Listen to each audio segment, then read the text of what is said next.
คนจนจำต้องทนปั่นโรตีจะไปจีบอีน้องคนงามพอไปถึงไอ้ก็ฟังเอิญถาม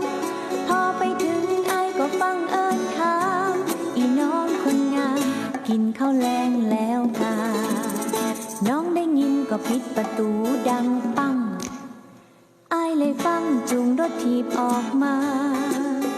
ไอ้คนจนบ่มีวาสนาไอ้คนจนบ่มีวาสนาจะไปขี่ฮอนด้าหรือยามาฮ่าไปได้จะได้กำเดียวก็มีรถยามาฮ่าลอยเสาห้ากายหน้าอายไปน้องได้ยินก็ฟังลุกตามไฟ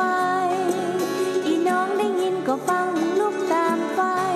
แล้วเอิ้นออกไปไอ้เสื้อลายไปไหนมาเจ้าไอ้ได้ยินยังมาพิดใจแต่ว่าจะขายหน้าซื้อคาวาสักกันพอไปถึงไอ้จะเบิ้ลน้ำมันพอไปถึงไอ้จะเบิ้ลน้ำมัน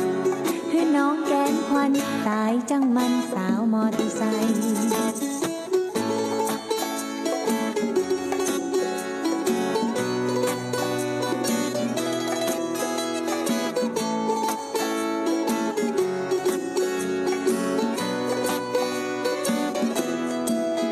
กำเดียวก็มีรถยามมาหา